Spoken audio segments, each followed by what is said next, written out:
अस्सलामु अलैकुम वरहमतुल्लाहि वबरकातुहू। अशहदु अल्ला इलाहा इल्लल्लाहु वहदहु ला शरीका लह व अशहदु अन्ना मुहम्मदन अब्दुहु व रसूलुहु।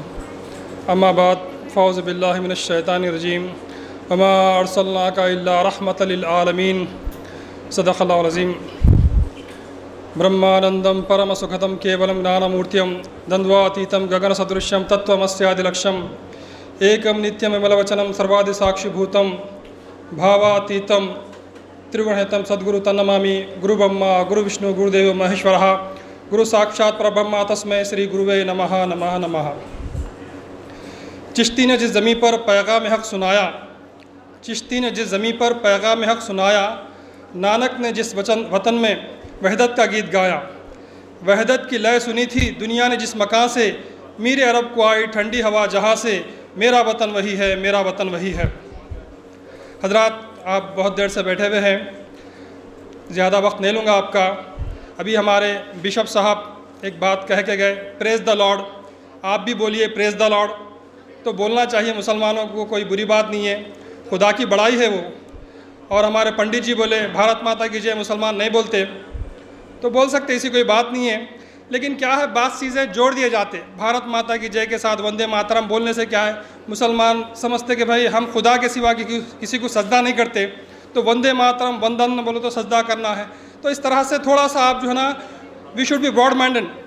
आप जो है ना वसी क़ल्ब रखिए, क्योंकि हमको दुनिया में अमन क़ायम करना है। तो हम देखिए, हम लोगों से कहते हैं कि राम जी सच्चे हैं, किशन जी सच्चे हैं। राम जी की जय बोल सकते हम, किशन जी की जय बोलिए आप, और साथ ही साथ कल की अवतार की जय बोलिए आप। कल की अवतार कौन है, हम देखते हैं मजहबी किताबों में है।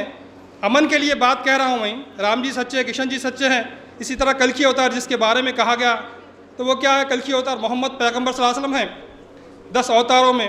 और भविष्य पुराण अध्याय नंबर 3 खंड नंबर 3 श्लोक नंबर 5 में लिखा हुआ है, एतस्मिन् अंतरम latch आचार्येण समन्वितः मोहम्मदमितिख्यातः मोहम्मदमितिख्यातः शिशुशाखा समन्वितः। Means in these circumstances a great person would appear from amongst Malechas. Malech means a person belongs to foreign country, speaks foreign language, and he will come along with his disciples, means Sahaba Akram. His most familiar name will be Muhammad. तो ये क्या है, ये अमन के लिए, piece के लिए, शांति के लिए हमको समझना है। सिर्फ हमारे धर्म को समझ के बैठना नहीं है। इसीलिए किशन जी कहते हैं, भगवद गीता है, यह शास्त्र विधि वर्तते काम कारतः न सिद्धि मवापुनति न सुखम न परांगतिम। किशन जी कहते हैं भगवद गीता में, अगर कोई शास्त्र के अनुसार नहीं चलता और अपनी बुद्धि के अनुसार चलता है, वो मुक्ति मोक्ष प्राप्त नहीं कर सकता, वो सुख शांति प्राप्त नहीं कर सकता। तो शास्त्र में क्या है, एकता की बात कही गई है। इसीलिए अभी पंडित जी जो थे बैठे हुए थे, तकरीबन 6-7 पंडित जी हैं, तो जो तिलक लगा के आए, वो क्या है तिलक, वो पंचाक्षरी महामंत्र है। वो कौन से मंत्र है जो लगा रहे, आप तिलक लगा रहे, आप बोट्टू लगा रहे, उसको समझने की ज़रूरत है। ऐसे शांति नहीं हो जाती, बोलने से शांति नहीं हो सकती। शांति के उसूल जो है ना, उसको अपनाना पड़ता है। आपका जो है ना वसी ख़्याल रखना पड़ता है। इस्लामोफोबिया सुन के आप जो है ना इस्लाम के खिलाफ जो है ना दुश्मनी दिल में भर लिए, तो शांति कैसे हासिल हो सकती। आप जो माथे पे लगा रहे हैं वो क्या है, वो पंचाक्षरी महामंत्र है। ऐसा एक लगा रहे आप, और ऐसा है, फिर डब्ल्यू टाइप है, गोल है, ये तो ये 5 अक्षर है। वो कौन से अक्षर है, ना संस्कृत के हैं ना हिंदी के हैं, वो अरबी भाषा के अक्षर है। आपको जान के ताज्जुब होगा, ऐसा लगा रहे हो अलिफ है, ऐसा जो लगा रहे हो लाम रिफ ला है, ऐसा डब्ल्यू टाइप लगा रहे हो लिल्ला है, ये गोल लगा रहे, मोहम्मद को जब मिला के लिखते तो गोल लिखते, ये जेर ज़बर, ये पूरे बुट्टों को जमा करें तो कलयुग का महामंत्र बनता, ला इलाहा इल्लल्लाह मोहम्मद रसूलुल्लाह।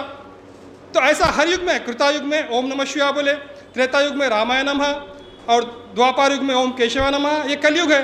कलयुग का महामंत्र क्या है, हा हा हु ही। ये संग्राम पुराण में लिखा हुआ है, ला इलाहा हरणे पापम इल्लल्लाहु परम पदम जन वैकुंठ प्राप्त होती तू जपे नामे मोहम्मदम। तो ये इस वास्ते बताई जा रही बात कि जो है ना, इस्लाम कोई अलग मज़हब नहीं है। जो ब्रांचेस थे, जो लीव्स आए, जो फ्लावर आया, आखिरी में फ्रूट बन के आए। मोहम्मद पैगम्बर क्या है, पूरे नबियों के सरदार बन के आए। और ये कुरान करीम 4 वेद है, ऋग्वेद, सामवेद, यजुर्वेद, अथर्ववेद। क्योंकि वक्त कम है इसलिए मैं जल्दी जल्दी बोल रहा हूँ आपको। और 5वें वेद का इंतज़ार है हमारे भारत देश में, प्रणव वेद, हर वक्त पढ़ा जाने वाला वेद। वो कौन सा है, वो कुरान करीम है। कुरान इकरा से निकला, खरा, हर वक्त पढ़ा जाने वाला, जिसका आप इंतज़ार कर रहे, वो प्रणव वेद, वो कुरान करीम है, जिसको ईश्वर गीता कहा गया। जैसा कि जो है शिव गीता है, भगवत गीता राम जी के ऊपर अवतरित थी, शिव गीता और जो है ना राम जी के ऊपर अवतरित थी। तो शिव गीता में खुदा कैसा है राम जी बताते हैं, अध्याय नंबर 18 श्लोक नंबर 17 में वो परमात्मा कैसा है, न माता न पिता तस्या न भ्राता न चमा तुलाहा न पुत्रोपी कलतरंचा न च पुत्रो न च पुत्रिका। वो खुदा ऐसा है, उसको माँ नहीं है, बाप नहीं है, बेटा नहीं है, औलाद नहीं है, मामू नहीं है, पोता नहीं है, पोती नहीं है। ये कुरान का कॉन्सेप्ट है, ये जो ना बाइबल का कॉन्सेप्ट है। बाइबल में भी यही बात लिखी हुई है, अभी बताए सब लोग, our god is one god, there is no god besides him. तो बहरहाल ये प्रोग्राम करने का मकसद यही है कि दुनिया में यूनिवर्सल पीस कायम हो जाए। पीस सिर्फ और सिर्फ धर्म के द्वारा कायम हो सकता। आप धर्म को छोड़ के आप दूसरे बातें कितने भी कर लीजिए, प्लीज़ बोलने से पीस कायम हो सकता, थैंक यू बोलने से पीस कायम हो सकता, ऐसा करने से कुछ नहीं। धर्म के जो सिद्धांत है, एको जगदीश्वरः एको जगद्गुरु सर्व अवतारा सत्यः सर्व धर्म ग्रंथ सत्यः सम्मेल प्रार्थना, तमाम अवतारों की इज्जत करिए आप, जैसा इस्लाम सिखाता है। जितने 1,24,000 जितने भी प्रॉफिट्स आए जो सब सच्चे हैं, believe in all profits of the world, believe in all Holi scriptures of the world. जितने मजहबी किताबें हैं, चाहे वो बाइबल हो, चाहे जो ना तौरेत हो, चाहे जो ना जिंदावस्था हो ज़ोरास्ट्रियंस की, या जो ना वेद हो, सब सच्चे हैं।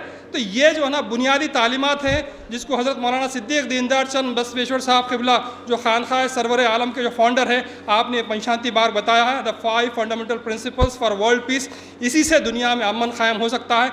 इन सिद्धांतों को छोड़ के आप जो है ना दूसरे बातें अगर देखेंगे तो अमन क़ायम नहीं हो सकता। बहरहाल मैं अल्लाह से दुआ करता हूँ कि अल्लाह ताला हिंदुस्तान को जन्नत निशान बनाए और सारी दुनिया में अमन क़ायम करे और सबको नेक और एक बनाए। और मैं जो है ना जो भी है ऑर्गेनाइज़ करें उनका भी शुक्रिया अदा करता हूँ। व आखिर दावाना अल्हम्दुलिल्लाहि रब्बिल आलमीन। अस्सलामु अलैकुम।